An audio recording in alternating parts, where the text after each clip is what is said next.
family, though, is saying that it's everybody else's fault and we need to protect him or some shit. When I saw his face, I was like, is that Brad? This is Brad? Psycho's mom. You know, and I knew when they said he's 42 years old, I knew it was him because I know how sick he can get. The mother of the man accused of stabbing 11 people at the Walmart in Traverse City says her son needs help for the mental illness that drove him to the kind of violence she didn't think he was capable of. Her son, Bradford Gilly, is in jail on charges of attempted murder and terrorism. She says the mental health system failed her son and society. She sat down This is the second person that talked about this. I remember his brother was doing the same thing, making the rounds saying it's everybody else's fucking fault. with Target 8 investigator Ken Kolker. Beverly Gilly says she barely recognized the man she saw on the TV news the day after the stabbings. Her 42-year-old son accused Why? Why did you barely recognize him? It's because maybe you haven't seen him in forever? of the rampage that sent 11 people to the hospital. That's when it was a birthday. We went to La Senorita in Petoskey and took him. Her son Brad's childhood photo was the screensaver on her cell phone. He had a sense of humor. Yeah. He kept us laughing, you know. He was great. He was enjoyable to have, you know, and just a typical little boy, you know. Then at 14, she says, he smoked marijuana, still his drug of choice, but that time laced with something bad. Dad was there, and we're like holding him, just trying to calm him down, like, and it just got worse. He got into a fetal position, and we... Maybe that was like, I remember that song, that scene in Once Upon a Time in Hollywood. I think Brad Pitt's character smoked a joint that was dipped in acid or some shit. Wrapped him up in a blanket, and we took him to ER. We lost Brad at 14. We lost him, you know, but we never stopped loving him. Since then, they've lived through nearly 3 decades of psychotic episodes, a diagnosis of schizophrenia, assaults against her and her husband, one that sent her to the hospital.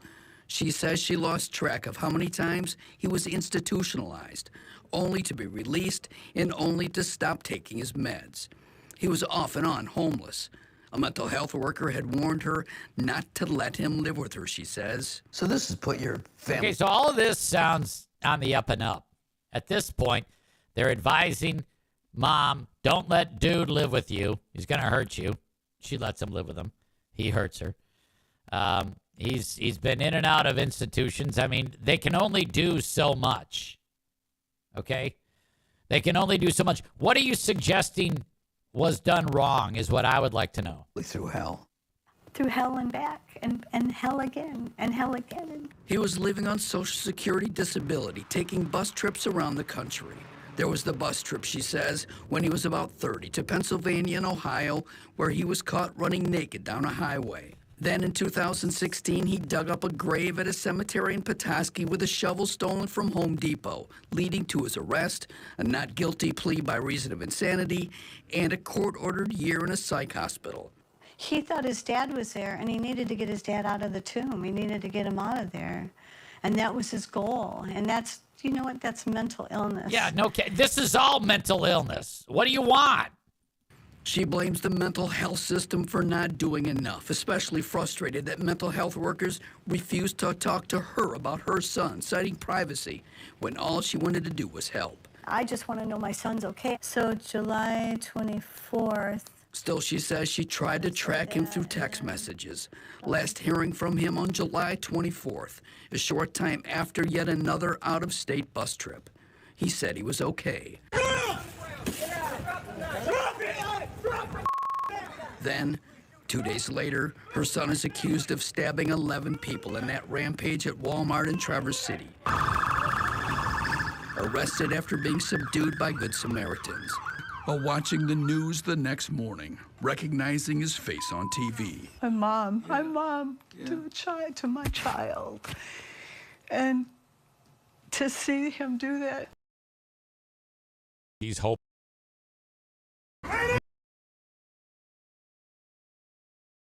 Held her son. Thank him. Yell at him for. Brad Vergilli is expected back in court next week. He's being held on a $1 million bond. I'm Target 8 investigator Which, Ken by the way, Coulter. was $100,000. And then he does finger guns to the judge, and the judge goes, all right, maybe we better rethink this. Maybe we better make it $1 million.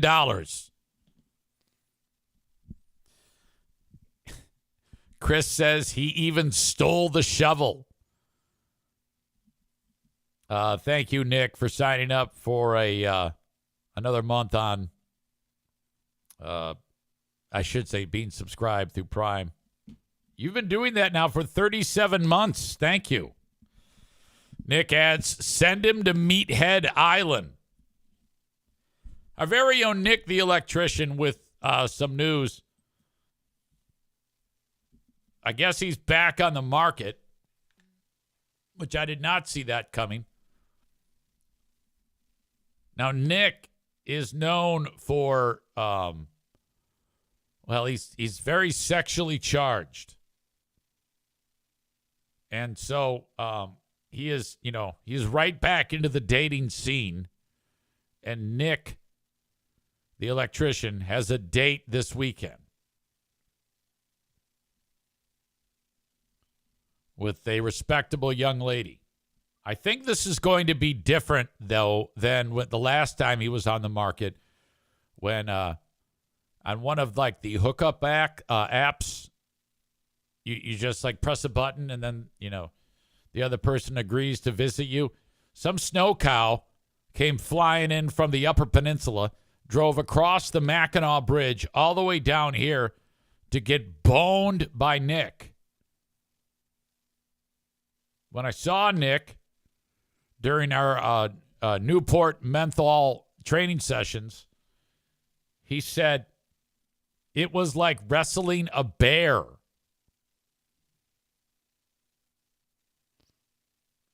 As Tyler writes, bear wrestling season is back.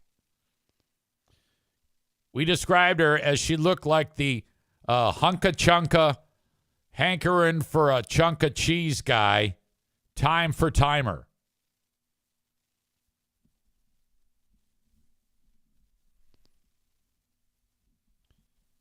Nick in Grand Rapids says, make sure you keep saying Nick the electrician so my wife doesn't mistake what you're saying. Yes, Nick, the patent worker.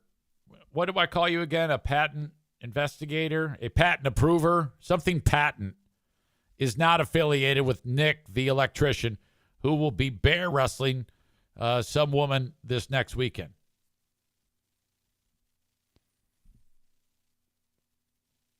Maureen says, I see what you did there. He's charged and he's an electrician, LOL. No, that wasn't intentional. I never do that stuff intentionally. Okay, yesterday the Lions played, and I don't give a shit. It's, I do for Isaac Teaslaw / Coleslaw, the local guy who played for the Lions. He did pretty well. I think he caught 3 or 4 balls, and he's trying to make the team. But this is what's called the Hall of Fame game. It's hard to believe a professional football game takes place in July, but it did last night in Canton, Ohio. And then this weekend, all the guys who are getting inducted into the Hall of Fame, they get inducted and put on the gold jacket and red jacket, gold jacket. Who gives a shit? And that's that. And then we're off and running. Now we have after that 3 more weeks of exhibition football, which nobody really cares about.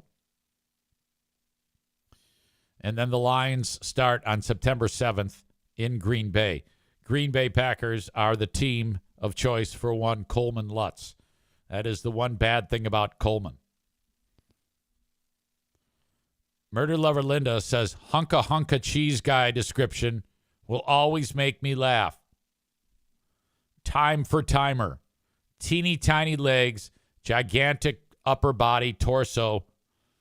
That is the description of hunka cheese guy or girl. Little spindly legs, enormously round upper body.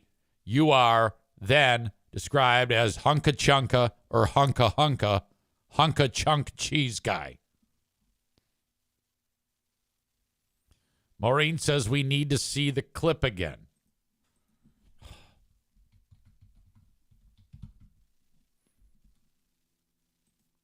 Hang on.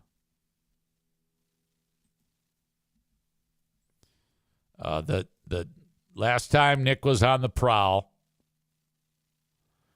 he says, by the way, I need sturdy legs on my women.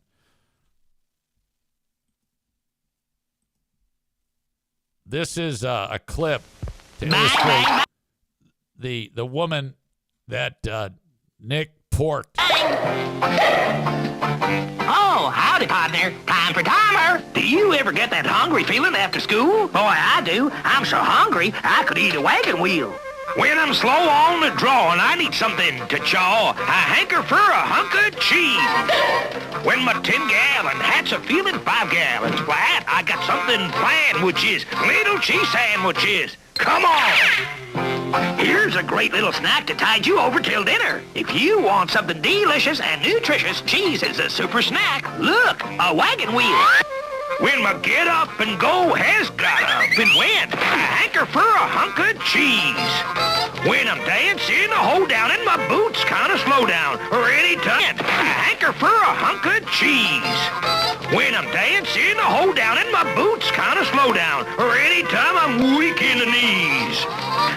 Here's a great little snack to tide you over.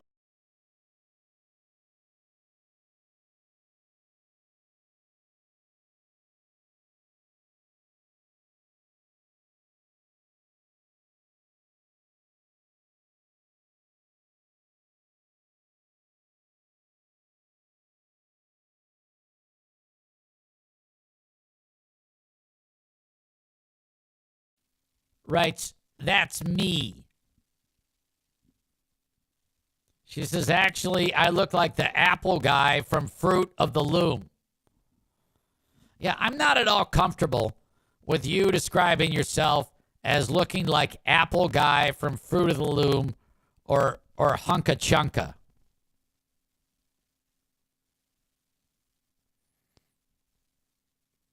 My apologies for folks who are saying that the Twitch stream has been a little wonky today. It doesn't really look that bad on my end, so I apologize for that. I'm even getting complaints about no audio or video.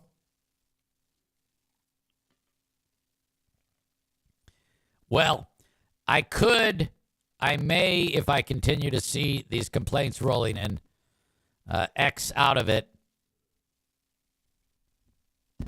and then come back. Give me a second here.